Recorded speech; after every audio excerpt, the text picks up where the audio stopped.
नमस्कार दोस्तों, welcome to my channel.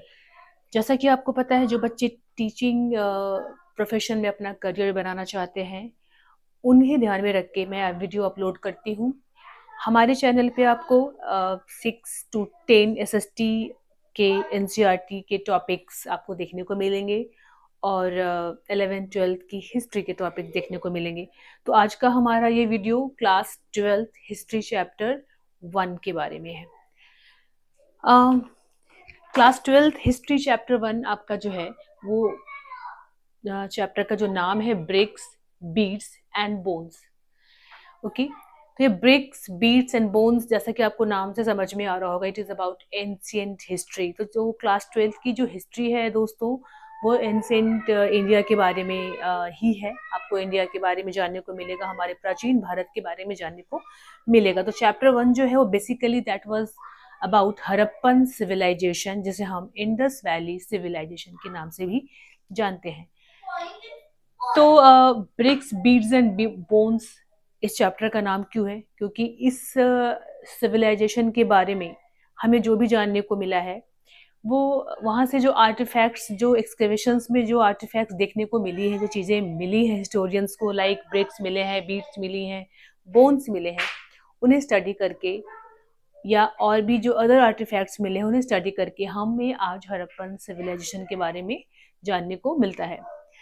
तो अगर बात की जाए क्लास 12th हिस्ट्री चैप्टर 1 के बारे में, तो इसमें आपको 3 पार्ट्स में आपको समझना है। हड़प्पन सिविलाइजेशन को आपको बेसिकली 3 पार्ट्स में समझना है।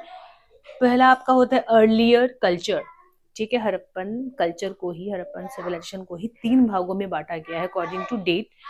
तो अगर शुरुआती जो दौर था उसे हम बुलाते हैं earlier culture, that is about 3300 BCE to 2600 BCE।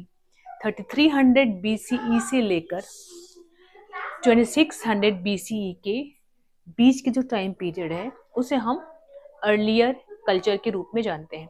तो अब ये सारे जो डेट्स हैं स्टूडेंट्स, जो डेट्स हैं इसे हमें अच्छे से याद करना होगा। जब आप एग्जाम की तैयारी कर रहे हो, आप जाओगे, पेपर देने जाओगे, आप जब आप केंद्रीय विद्यालय DSSB का जब उनके पेपर होंगे, तो आपको देखने को मिलेगा किस तरीके से हमें अलग अलग पोर्शन से, कहाँ से, कैसे भी घुमा करके क्वेश्चंस पूछे जा रहे हैं। तो आपको एक तो कॉन्सेप्ट क्लियर होने चाहिए, देन डेट्स भी आपको अच्छे से याद होने चाहिए।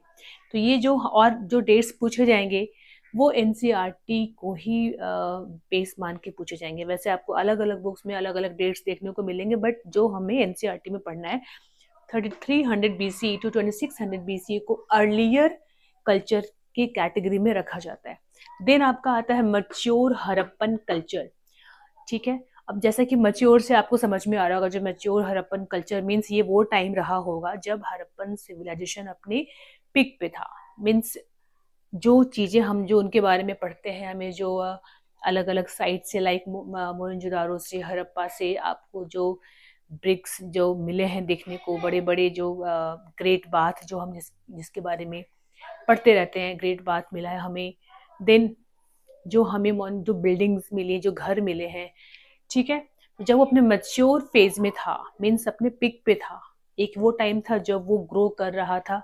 देन वो टाइम आया जब वो अपने सबसे हाईएस्ट लेवल पे था, जहाँ से हमें एडवांस, जो हम बात करते हैं हड़प्पन सिविलाइजेशन के बारे में, कि वो एक शहरी सभ्यता थी, ठीक है, अर्बन सभ्यता थी।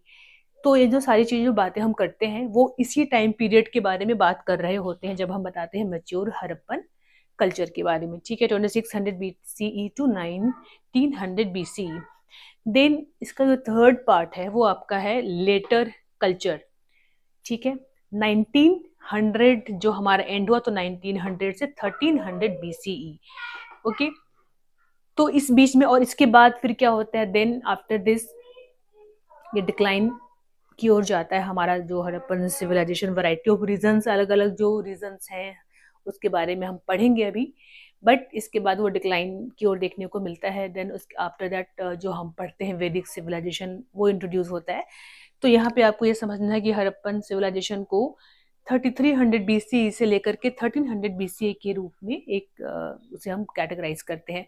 वैसे तो ये और भी पुरानी है, 5000 BCE सभ्यता मानी जाती है, बट ये जो जब वो थोड़ा और फ्लरिश हो चुका था उस टाइम पीरियड की बातें की जा रही हैं। अब आपको इस चैप्टर में ये भी समझना है, जो जगह जगह हम जो BCE, ठीक है, ये सारे जो टर्म्स पढ़ रहे हैं, इसके एब्रिविएशन के बारे में भी जानना। आपके एग्जाम में क्वेश्चंस पूछे जाते हैं और आपको as a student of history पता भी होना चाहिए कि ये जो टर्म्स हैं, ठीक है, BCE, CE, C like BP, BCE, CE, C, और आपको अगर आप पुराने बुक्स में देखोगे तो आपको AD, BC ये देखने को मिलता है। तो ये सारे जो वर्ड्स हैं इनके एब्रिविएशन, इनके क्या होते हैं, ठीक है। अगर हम बात करें BP, ठीक है, तो BP का मतलब होता है before present. Okay students, before present, ठीक है। अगर कोई आपसे पूछ ले कि what is BP stand for what, तो BP stand for before present. Then basically आपको BCE एंड CE ये देखने को मिलेंगे। तो BCE का क्या मतलब होता है? BCE का मतलब होता है before common era. Okay, before common era means common era का मतलब जो अभी चल रहा है उसके पहले की बात की जा रही है। अब ये जो BCE है ना बच्चों, इसे ही हम BC भी बुला सकते हैं। BCE बिफोर कॉमन एरा को हम BC भी बुला सकते हैं, ठीक है। बिफोर क्राइस्ट, अगर BC का एब्रिविएशन किया जाए तो क्या होता है? बिफोर क्राइस्ट मीन्स क्राइस्ट जो जीसस क्राइस्ट हैं उनके बर्थ की पहले की जो कहानी है उसे हम BC की कैटेगरी में डालेंगे। सेम BC को आज के टाइम पे नाउअडेज BC को ही BCE के नाम से जाना जाता है, ठीक है। देन CE, तो CE stand for common era. Okay, common era, CE stand for common era. CE को ही हम लोग अगर पहले देख पुरानी बुक्स में आप देखोगे तो आपको AD देखने को मिलेगा। CE को ही हम क्या बोलते थे पहले? AD। अभी भी बोलते हैं, अभी भी आपको बुक्स में ये भी दोनों ही नाम देखने को मिलेंगे, बट आज के टाइम में ज्यादा ये प्रचलन में है, ज्यादा ही इसे आपको देखने को मिलेगा। क्यों? बिकॉज ये क्राइस्ट को डेडिकेट करके है। तो एक अगर वर्ल्ड सिनेरियो में बात की जाए तो लोगों को दिक्कतें होती है कि हम क्यों क्राइस्ट को लेकर क्यों डेट को डिवाइड करें, ठीक है। एक टाइम था जब जब यूरोप का कल्चर था, ब्रिटिश का कॉलोनियल उनका इम्पेरियलिज्म हम पूरे वर्ल्ड में अलग अलग जगहों पे, हमारे इंडिया में भी देखने को मिलता है। तो वो टाइम था, उन्होंने अपने अकॉर्डिंग डेट को भी अपने कल्चर के अकॉर्डिंग डेट को स्टैब्लिश करा। बट अभी क्या है? अभी इसे हम BC को ही BCE बोला जाता है, AD को CE बोलते हैं, ठीक है। And what is C? आपको somewhere you can find it out कि कोई डेट मेंशन है और वहां पे C डॉट देन कोई डेट मेंशन है, ठीक है।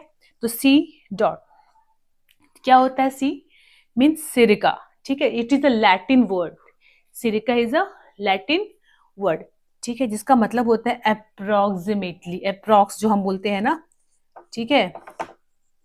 तो जो सिरिका है ये क्या होता है? अप्रोक्स जो हम बोलते हैं, अप्रोक्सीमेटली जो बोलते हैं मतलब लगभग, लगभग। आपको डेट पता नहीं, एग्जैक्ट डेट हमें पता नहीं, बट शायद ये इस टाइम पीरियड की बात है, C 1904, ठीक है। आपको किसी इंसिडेंट को पॉइंट आउट करना है और आपको डेट ठीक से नहीं पता है कि 1905 की बात है, 1918 की बात है, तो आप क्या बोलोगे?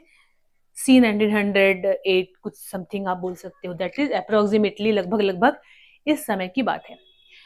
तो अभी आपको ये समझ में आ रहा है कि हमें हड़प्पन कल्चर के बारे में पढ़ना। अब यहाँ पे एक क्वेश्चंस पूछे जाते हैं ऑलवेज कि why this culture is known as, why this civilisation is known as Harappan civilisation.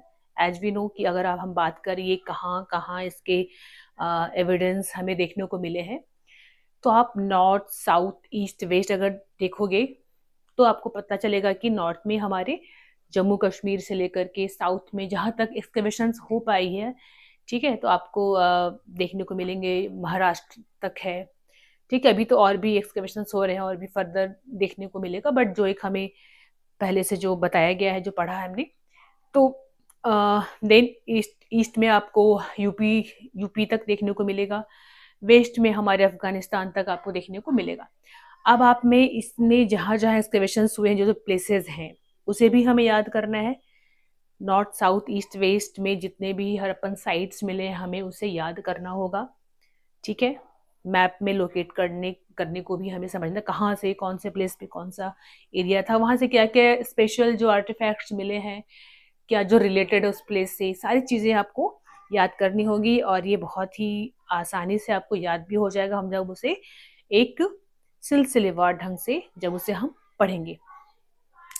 Okay, तो अब थोड़ा सा हम समझते हैं एक आज के इस वीडियो में बेसिकली हम इंट्रोडक्शन, ठीक है, ये एक इंट्रोडक्टरी वीडियो है, chapter 1 bricks beads and bones, जो चैप्टर हमारा जो हड़प्पन सिविलाइजेशन है। तो यहाँ पे एक सबसे इम्पोर्टेंट जो क्वेश्चंस जो पूछा जाता है कि why this culture is called is known as Harappan civilisation, ठीक है, क्योंकि इतने सारे और भी साइट्स मिले हैं तो इसका ही नाम क्यों। तो यस, ये और ये कल्चर, ठीक है, कल्चर का मतलब जब इसकी जो एक्सकवेशंस हुई एक्सीडेंटली, जो ये हमारा जो हम इसके बारे में जान पाए कि कोई ऐसी सभ्यता जो हमारे देश भारत में कोई सभ्यता है जो दफन है कई सालों से, कई 100 सालों से।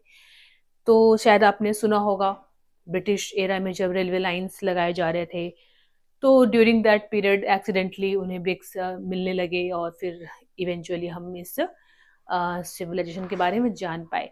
तो Harappa was the first place, ठीक है बच्चों, हड़प्पा जो वो पहली जगह थी जो कि आज के टाइम में अगर हम बात करें कहाँ पर होती है, पंजाब में, आपको पाकिस्तान वाली पंजाब में आपको देखने को मिलेगा, ठीक है। तो ये वो पहली साइट थी जहाँ पे हमें आर्टिफैक्ट्स, हमें ब्रिक्स, हमें बोन्स, बीड्स वगैरह मिलने लगे। देन फर्दर और भी आसपास एक्सकवेशंस हुए तो सेम तरीके के आर्टिफैक्ट्स देखने को मिले जो कि जो हड़प्पा में पाए गए थे, वैसे ही चीज़ें लाइक बीड्स, बोन्स, जो स्पेशल जो सबसे जो आर्टिफैक्ट्स जो है डिस्टिंक्टिव, जो बिल्कुल यहाँ इनकी पहचान जो है वो क्या है, जो सील्स मिले हमें, ठीक है। तो ये सारी चीज़ें मिलने लगी। तो Harappa was the first sight from where we have discovered all these materials, and same kind of material, same kind of artifacts हमें और भी अलग अलग प्लेसेस से देखने को मिले। तो इसलिए इसे हड़प्पन कल्चर बोलते हैं, क्योंकि हड़प्पा वो पहली जगह थी जहाँ से हमें ये सारी चीजें मिली। उसके बाद और भी जगहों से मिलने लगी। तो हड़प्पा चूंकि पहली जगह थी इसलिए हड़प्पन कल्चर के नाम से जाना जाता है, ठीक है। कल्चरली बाकी सारे प्लेसेस भी हड़प्पा को मैच कर रहे थे, हड़प्पा के सिमिलर थे, कल्चरली सिमिलर थे, ठीक है। उनका भी कल्चर हड़प्पा में जो लोग रहते होंगे उनके समान था, that is why it is known as Harappan culture. तो ये हमारा आज का वीडियो था, ये एक बेसिकली एक इंट्रोडक्शन था। नेक्स्ट वीडियो में हम अलग अलग टॉपिक को और भी अच्छे से समझेंगे। ओके, धन्यवाद बच्चों। आप हमारे चैनल को लाइक करें, सब्सक्राइब करें और कमेंट सेक्शन में अपने कमेंट जरूर लिखें। Thank you.